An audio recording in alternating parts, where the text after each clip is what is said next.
Love this podcast? Support it and sponsor today. Simply head to ozcastnetwork.com for details.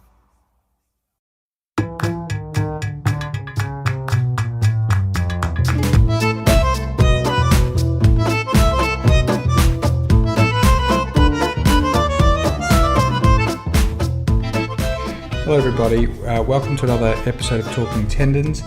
This is going to be a special COVID-19 respite series where I'm going to do a number of episodes because I'm conscious everybody's thinking and breathing COVID, and it's important to be up to date and be aware of everything that's happening and do our bit and be socially conscious, but we also need some respite and some relief from thinking about COVID. So I'm going to go through some of my usual just reviews of interesting tendinopathy papers.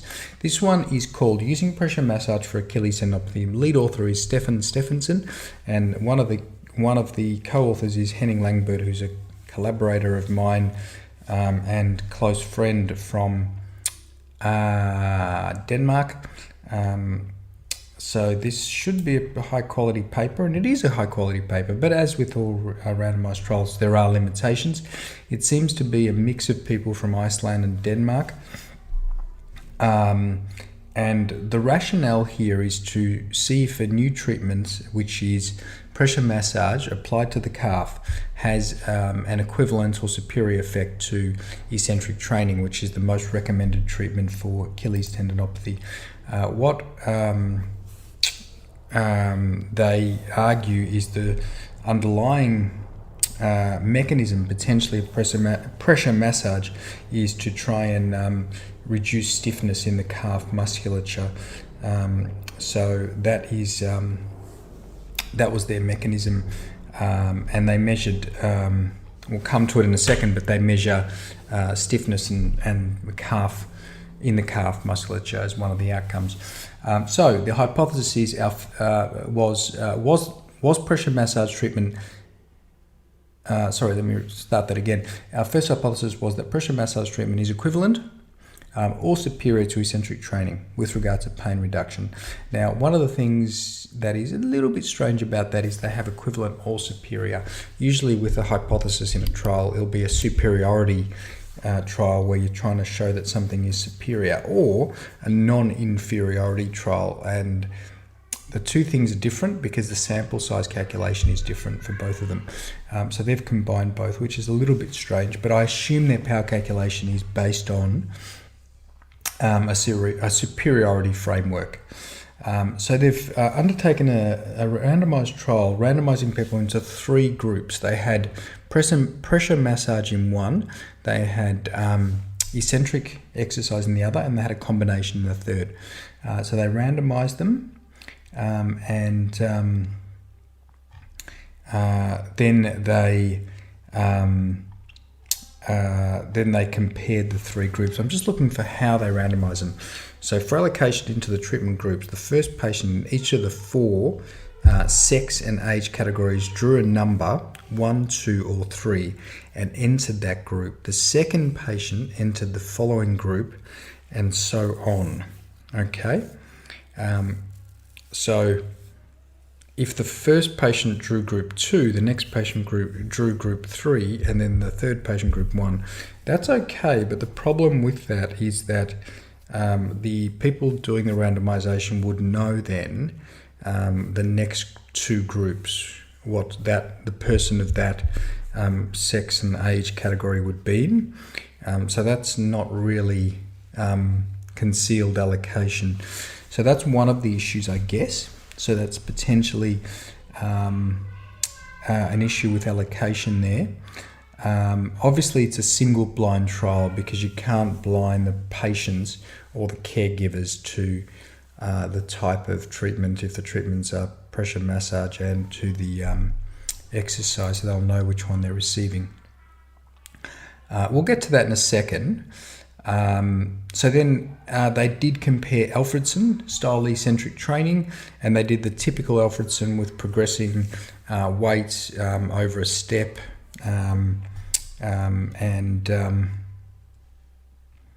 They got up to, I think, they increased the load by 15 kilo lots, and they did their 3 sets of 15. They started gradually. They did something which was interesting, and started gradually. There's a table in there, table 2, which shows that they started with 1 set of 10 repetitions in week 1 to 2, eventually building up in week 7 day 7 to 3 sets of 15. So don't forget that Alfredson is every day, and actually twice a day. That's people do the Alfredson program. So then the other comparison was pressure massage.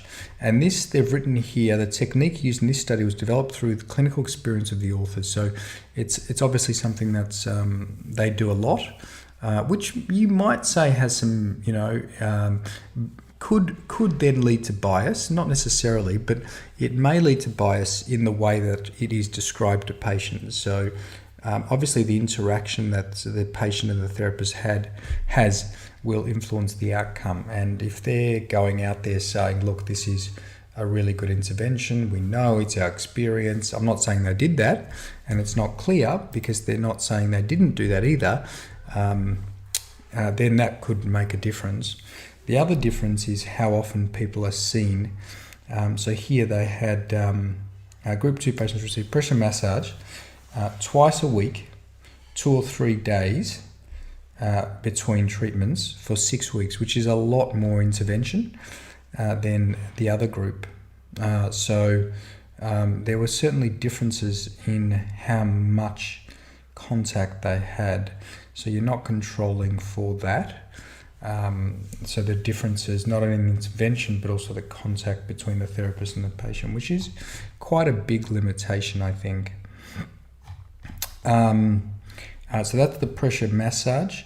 If we look at the outcomes, they had the VISA, pain and function outcome. They had pressure pain thresholds at the Achilles tendon. They also had range of motion, both knee bent and knee straight positions. And they looked at ultrasound imaging as well. So if we skip down to the findings of the study, what they found is that generally they had a good retention of people. I think they randomised about 20 per group, and not many, just a few dropped out. No major adverse events that they reported. It doesn't seem to be a problem with dropouts. If we look at the outcomes, the VISA score improved in all groups, and they got up to about 80 from about sort of mid-50s, which is pretty good. 80 is pretty much recovered for most people and above. There was only one between group difference, and that was the pressure massage group was better than the eccentric group at week 4. Don't forget, that's right smack bang in the middle of this intense period of intervention, of massage for these people. So we don't know whether that's just a contextual effect. But what the data does show is that if you wait 12 to 24 weeks with any of these treatments, or combination of both eccentrics and pressure massage, people seem to get pretty much better. Is that natural history? Is there some placebo? Most likely. Well, of course there is, but how much of it is, and how much of it is individual specific effects? We don't really know. And I guess that's my key criticism with the study. If we had a placebo arm, we'd be able to tell what effect we could expect if we did something that was inert. So instead of the both intervention arm, I would have liked to see a placebo arm. And then we could say, okay, if we give them a placebo, they think they're having good treatment. What happens? And also, I would have liked to see a control of the intervention, how much intervention each group had. I think that would have been important as well. I'm really of the persuasion that placebo, especially for something like this, it's a novel treatment, it's a massage treatment, patients probably feel really good afterwards. There's probably quite a big placebo element to it. But does it actually help them, and is it actually necessary? I'd like to see placebo control for something like that. for treatments like this.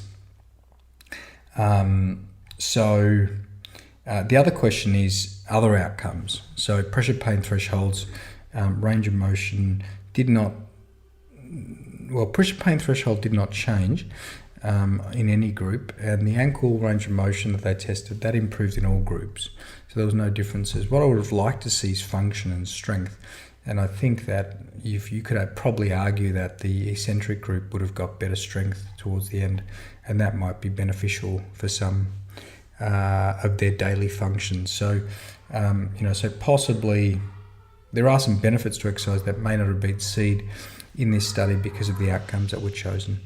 Okay, so that's an interesting study. Really worthwhile contribution to the literature overall. As I say, all studies have limitations, so it's a nice study to discuss. Really important to think about performance bias though. So and also what were these people told, and what was the therapist telling them during these sessions? Was that controlled, standardized? Did they try and reduce any placebo? And I wonder with this pressure massage, is it similar to shockwave, where it's probably quite painful, it's having some sort of short-term pain effect, but does it actually have a lasting long-term effect? They have in their conclusions, we suggest that treatment to calf muscles be included.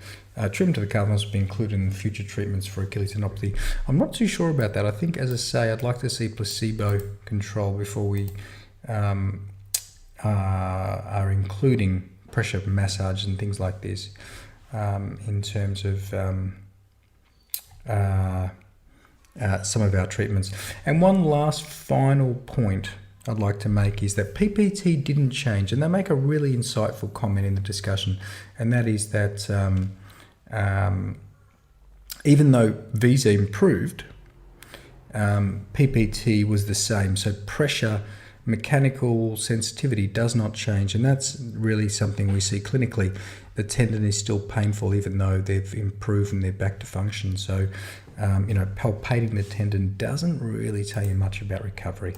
And it's really been demonstrated in this study, which is really nice. All right, everybody, thank you very much for listening. I hope you are all keeping well, and I will endeavour to do some more of these over the next few weeks. Thanks very much. Bye-bye.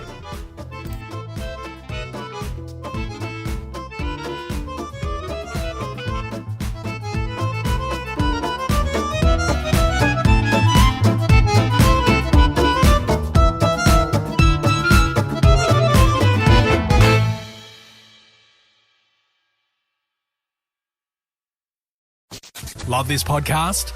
Support it and sponsor today. Simply head to ozcastnetwork.com for details.